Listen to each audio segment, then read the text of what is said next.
제가 제일 멀리서 온 것 같아요. 보니까 경남도지사 김경수입니다. 반갑습니다. 경남이라는 지역 현장에서 일을 하고 있으니까 저는 이제 변방의 얘기를 좀 한번 해볼까 합니다. 고민의 시작은 이 기사부터였습니다. SK 하이닉스가 용인으로 가게 됐다. 제가 올 초에 77일간의 장기 강제 휴가를 좀 갔다 왔습니다.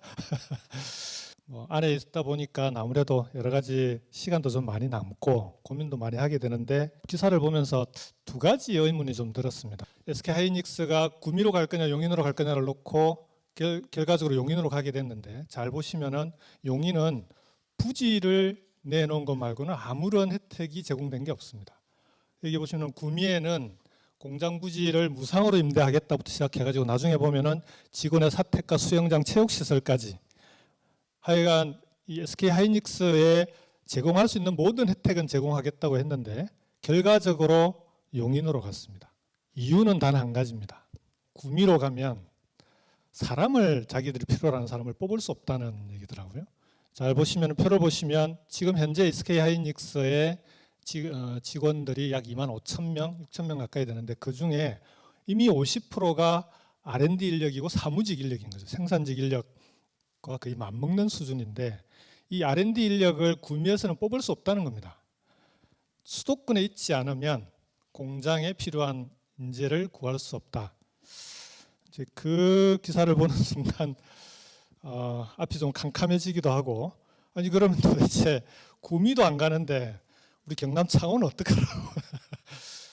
그 다음에 또 하나는, 근데 이번에 SK 하이닉스는 외자도 없고, 그 다음에 그런 결정하는 과정에 정부가 심각하게 고민하거나 대통령까지 나서서 고민하거나 이런 과정이 없었어요. 그냥 자연스럽게 용인으로 가고 간 뒤에도 너무도 당연하다는 듯이 다 받아들여졌습니다. 이렇게 되면 앞으로가 이제 걱정인 거죠.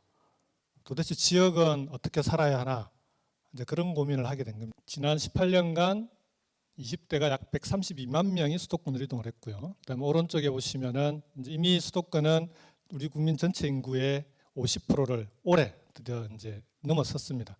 다른 나라들의 수도권 인구 비중입니다. 특히 프랑스는 20%가 채 되지 않습니다. 경남의 청년들이 순 유출되는 20대, 30대 청년들 중에 빠져나가기만 하는 순 유출이 작년에 처음 10,000명을 넘어섰습니다.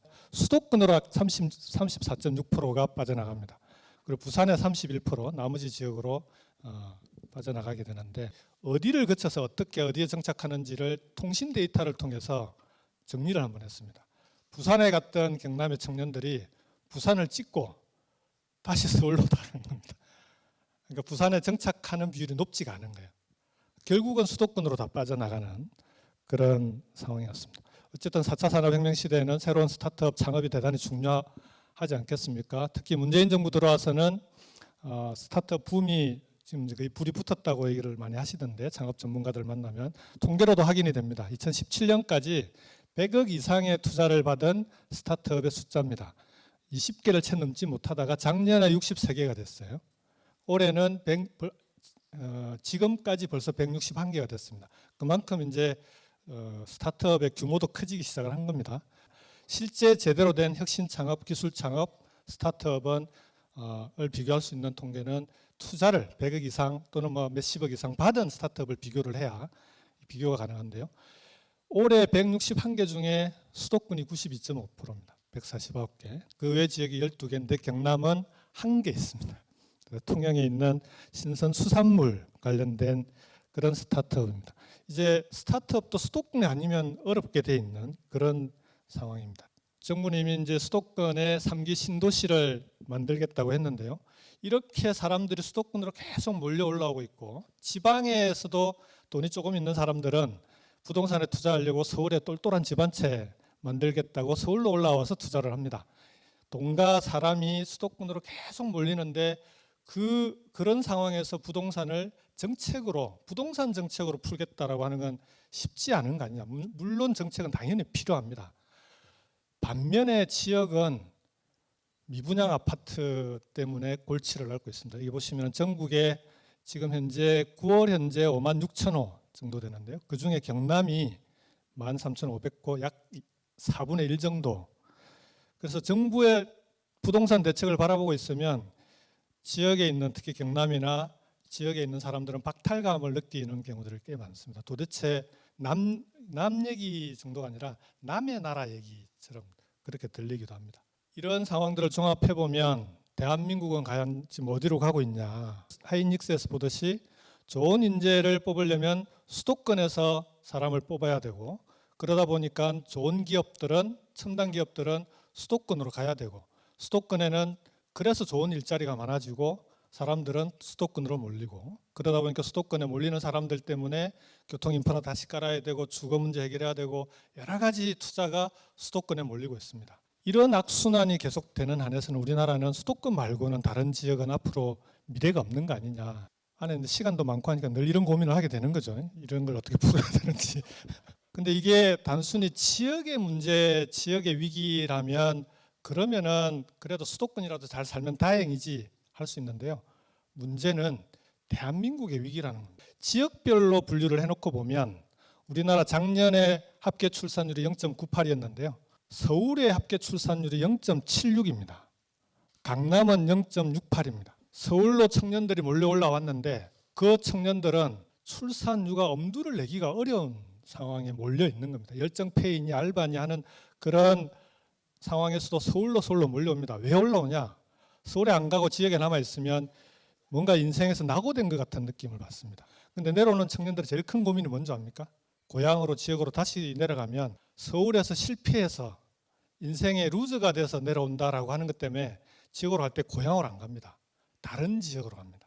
이 상황에서는 지금 출산율에 대한 게 국가의 생존의 위기 또는 지속 가능성의 문제를 제기하는 상황에서 이건 지역의 문제만에 그치는 게 아니지 않냐. 잘 보시면은 0.98 이하는 대부분 광역시고요. 도로 가면은 전부 평균을 다 넘었습니다. 이게 뭘 의미할까? 지금 이 수도권과 지역의 문제를 이게 뭐 여러 가지가 복합적이긴 하겠지만 이제는 좀 국가 차원에서 다시 한번 바라봐야 되지 않을까? 그럼 뭐가 잘못된 건지를 좀 돌아봐야 되겠다.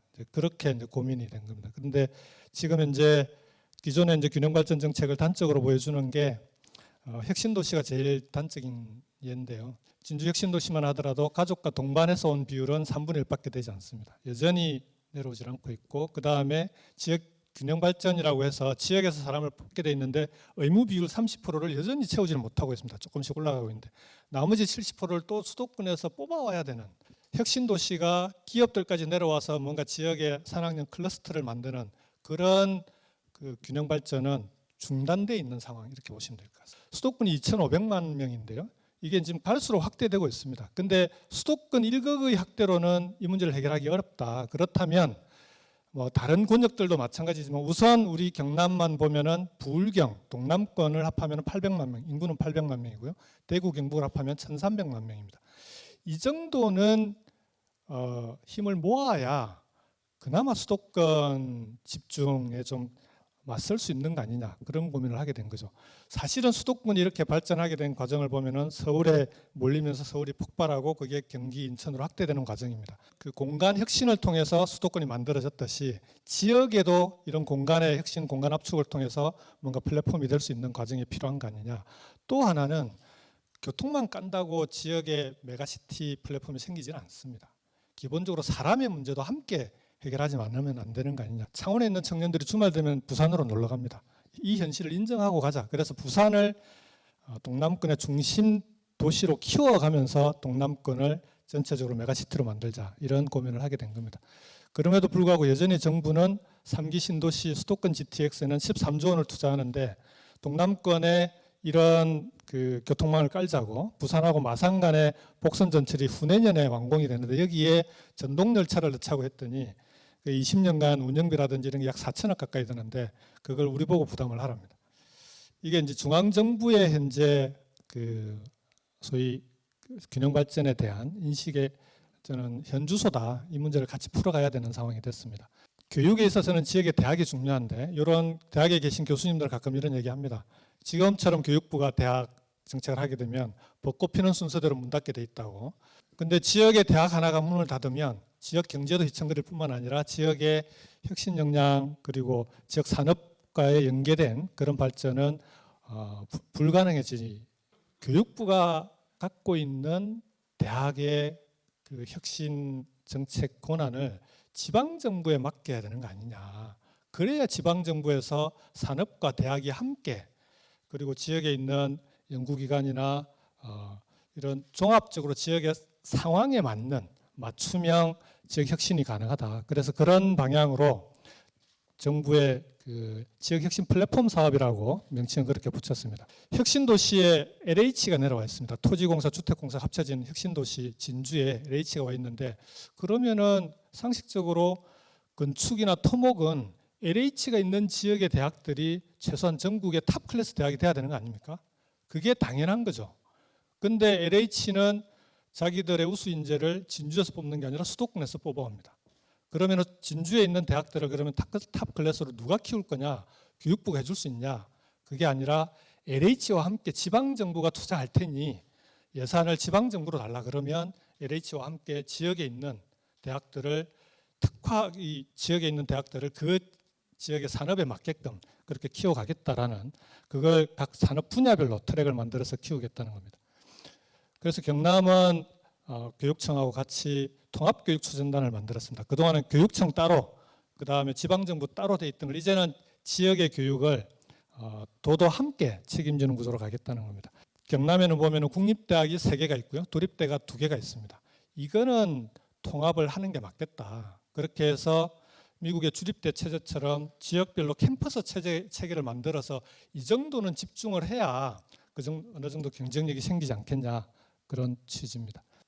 아까 말씀드렸던 것처럼 이제 지역도 힘의 분산만을 가지고는 수도권에 맞서기 어렵게 됐습니다. 그 권역별로 메가시티를 만들어가면서 지역별 힘의 집중을 통해서 수도권과 경쟁해 나갈 수 있는 구조를 만들고 그 속에서 사람의 문제를 함께 해결해야만 아까 그 악순환의 고리를 거꾸로 풀어나갈 수 있지 않을까 하는 얘기입니다. 지금의 수도권 집중 현상, 수도권 블랙홀 현상을 이대로 두고 과연 대한민국의 미래가 있을까? 이 부분은 서울에 사시는 여러분들께서 꼭 같이 한번 고민해 주셨으면 좋겠습니다. 서울에 사시는 게 힘들 때 언제든지 지역을 내려갈 수 있는 그런 사회가 되기를 기대해 보겠습니다. 고맙습니다.